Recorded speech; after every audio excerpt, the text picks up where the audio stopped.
Greetings, beloveds.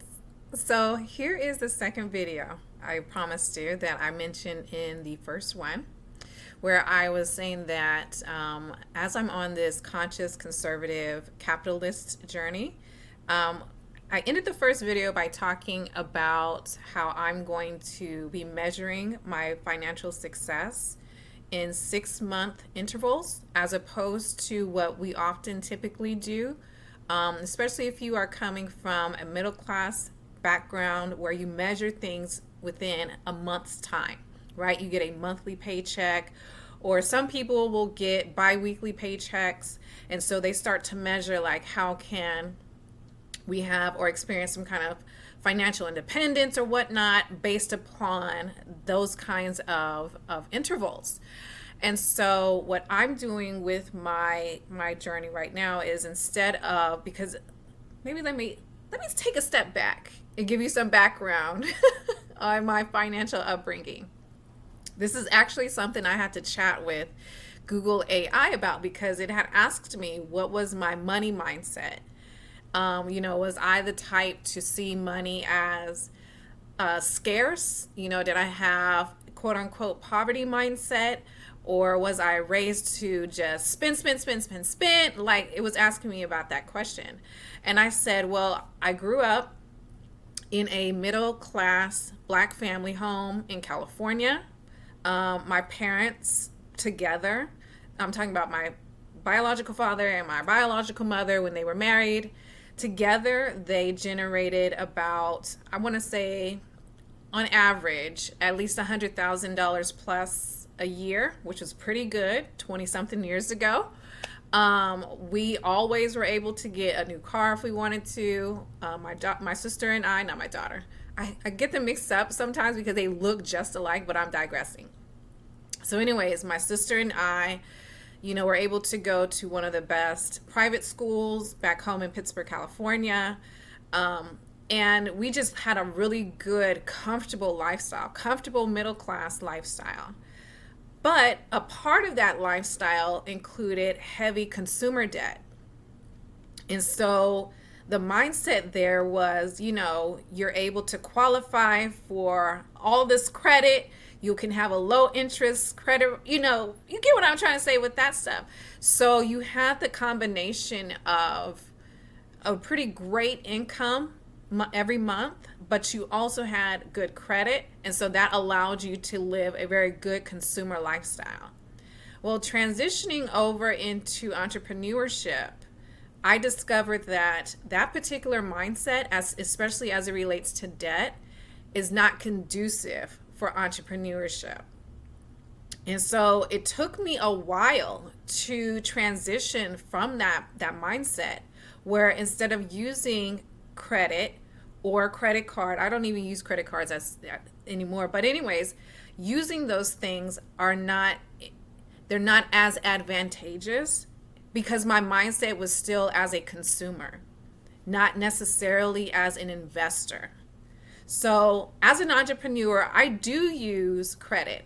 PayPal has a working capital, this business loan element that they offered to entrepreneurs who demonstrate, they get sales every month, but they may not have really excellent credit personally or whatever, or maybe they're just, they have that whole process, right? So I do use working capital when I qualify for it. And I like using it. I like the feeling I have when I am using that kind of debt, because I know that debt is specifically designed for the business. So if I get a $1,500 working capital loan, I'm going to put that towards the business, whether that's for, part of rent or marketing or whatnot. I feel good about using that kind of debt because I know I'm going to multiply it, so that when I have to pay them back, I also know that I made a profit as a result of it. But as a consumer, what you do is, when you get access to debt or credit, and you start to have that consumer debt, it's like you eating the seed, as opposed to taking that seed, planting it in the soil, and then watching it grow, so that by the time you have to pay back your creditors, you can do so, and you can also have a profit. So I think I'll do another video on talking about my mindset shift and how I navigate debt even right now. But anyways, so that was my background, and having to transition from the middle class lifestyle and mindset into actually building wealth has been very different, because for a lot of us who come from that middle class upbringing, we think that building wealth means increasing your income and then putting it in a savings account. And then that's just really it. Versus when you get over here into entrepreneurship, like they teach something completely different over here. This world, and I'm still learning it. Again, you are on this journey with me of learning this different world. Is it's to the contrary of what we typically experience when it comes to money as a middle class earner. So anyways, as I'm going through this process of, learning how to navigate the virtual market, really learning how money works here, how to convince people to hire me as a coach, how to convince people to purchase some of my products, I'm having to learn the psychology of consumers, all of these different things. And as money is being exchanged between my foundation or my work and my clients and whatnot, as that's taking place, I've already learned how to master making money online. But when you are a coach, you can only provide so much service because of time. So then you start thinking about, okay, how can I scale my income without burning out? So that's where you start seeing online classes being developed, or you start seeing more digital products like books or audio teachings or whatnot. Those kinds of things really help to scale an online business, especially as a coach. But even that can be a challenge, because in today's economy, and this is happening across board, right now, the creator's economy, the coach's economy is experiencing what people call a trust recession. And the trust recession is, what it basically means is that people are having a hard time trusting all of these experts online who are presenting a lot of great content, a lot of great ideas, which technically you can get from AI. And then they are, because they're charismatic and they have great charisma, great presence and all that stuff, then they get online, they do videos, they do podcasts or whatever. And so they start promising all of these outcomes and transformations, and come to find out they're a fraud. Like we're currently, within Black America, we're currently seeing this happening with a lady who calls herself Dr. Cheyenne Bryant. She's not a doctor. All she did was just trademarked the title Dr. Bryant, and now she's running around pretending to be a doctor. And that can be very detrimental. So my point is that right now we are experiencing this trust recession. And within the virtual market, trust and transparency is paramount in terms of you getting in exchange for the dollar. So with that being said, the shift that a lot of entrepreneurs, these are the individuals who are very serious about the art we do, the craft we have, they are shifting towards really making sure that they are authentic and transparent in the virtual space, really building up thought leadership, really expanding our knowledge and whatnot, being willing to share this insight above what AI might present in terms of answers for individuals. We're having to move into that space. And so as a result, we are starting to see how it's taking much longer for sales to come in. It's taking much longer for consumers to actually say, yes, I want to give my hard-earned dollars to these so-called coaches or experts or what have you. So that's what I mean by the trust recession. But compared to what it was 10 years ago, it was much easier to get a client. Like I I could do one great video on Facebook, 10 years ago. I could say, hey, sign up for my program, and I would get a client like within 2 weeks. It was not difficult at all. Today, it is much more challenging. Today, it's actually requiring like sometimes 3 months to get that one client. And I was actually talking to one of my leader clients who's been with me for about 5 years now. I was telling her about that.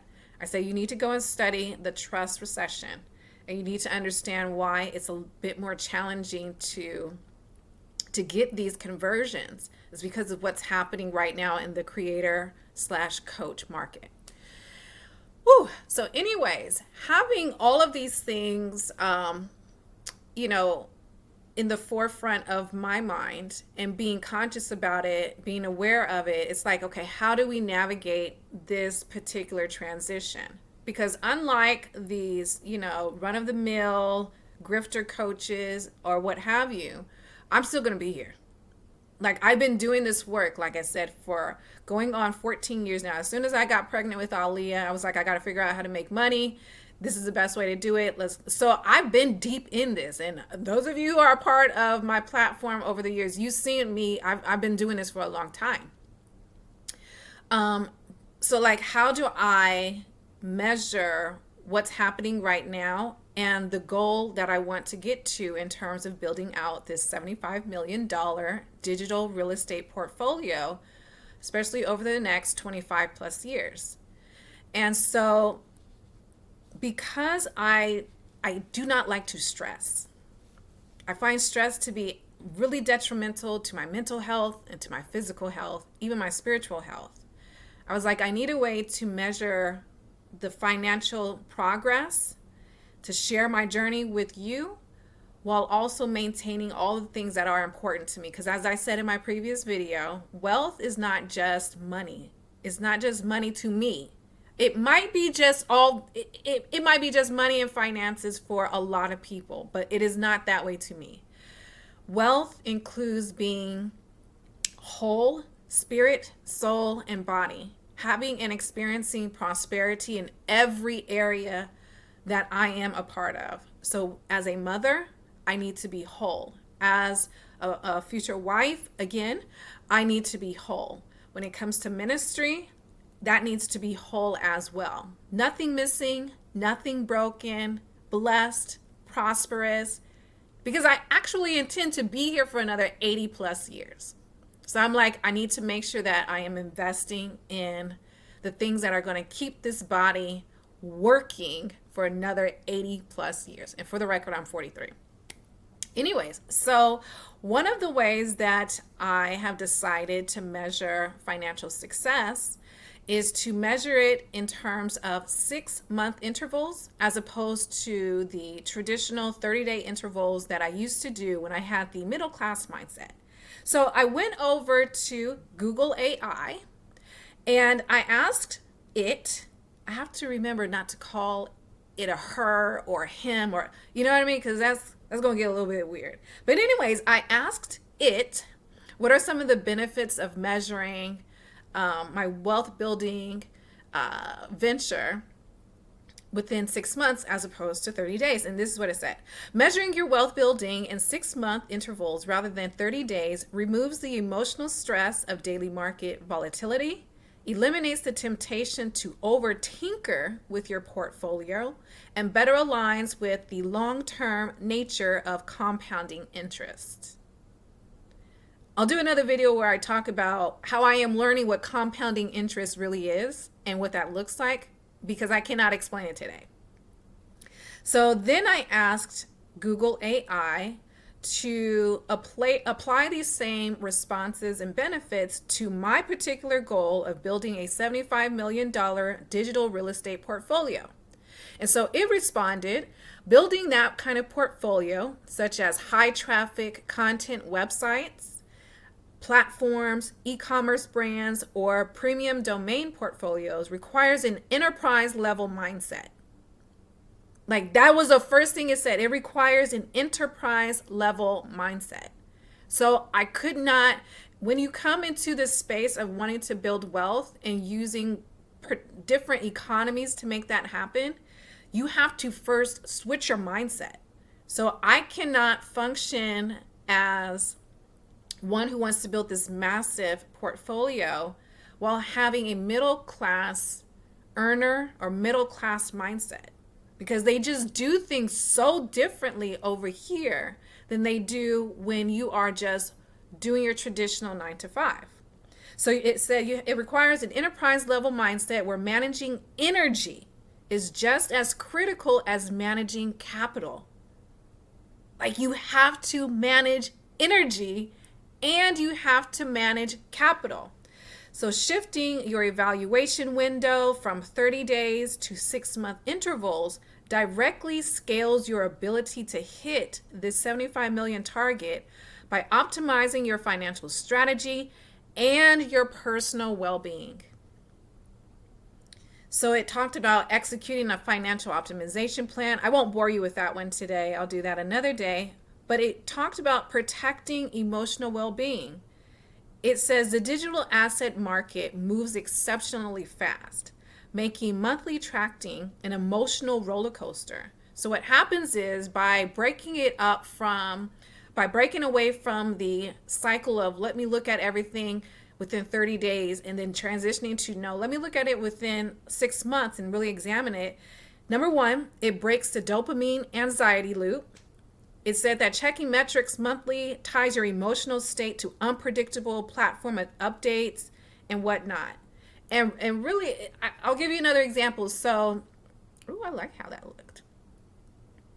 Sorry, I just got distracted by my grays and my dark black. Anyways, on social media, what tends to happen is you deal a lot with the algorithm changes. And if you don't know, your social media platforms are actually a part of your digital real estate.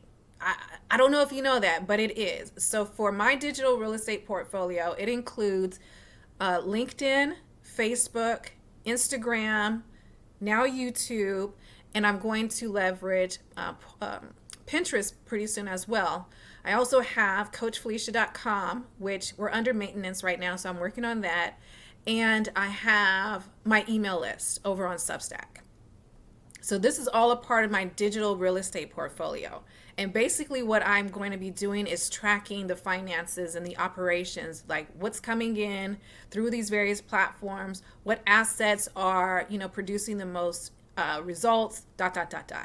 Instead of me just focusing on what's happening within 30 days and actually stressing myself out, because sometimes these platforms will shift their algorithms as often as they want.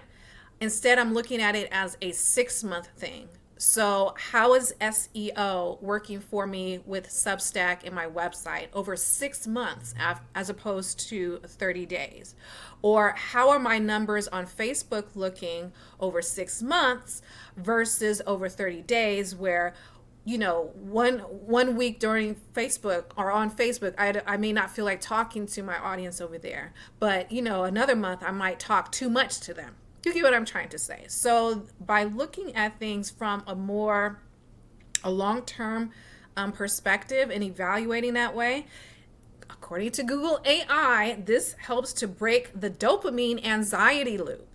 And I just loved it. The other benefit was it fosters deep operational confidence.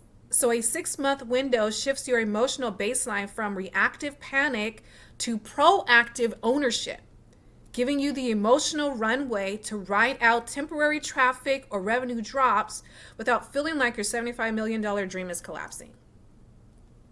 And so that's why I am, I'm doing things like as different as I possibly can, while still maintaining the vision, still maintaining my health, still being able to, manifest the other things that I want in my life, such as remarriage and my blended family and all these things.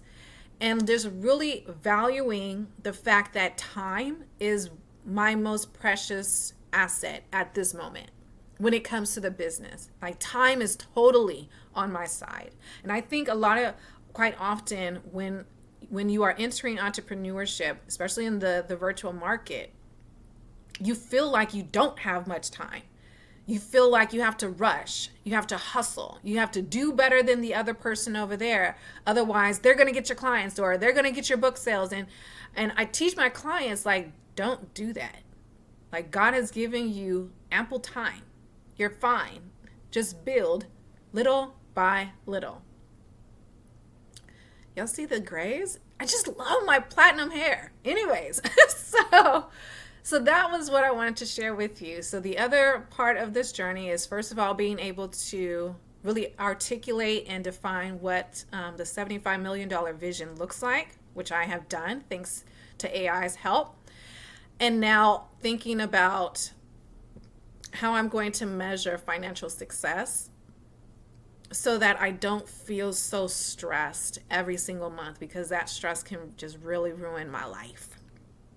Anyways, blessings to you. I hope this video also encouraged you. And if you haven't had a chance to watch the first one, go ahead and do it. Also, shout out to all the women who are repping their grays, right? Like, hello, platinum. That's what I call it too. Like, these are my platinum streaks. I absolutely love them. So anyways, that was completely off the wall. We love you. Anyways, blessings to you, beloved. I'll talk to you again soon.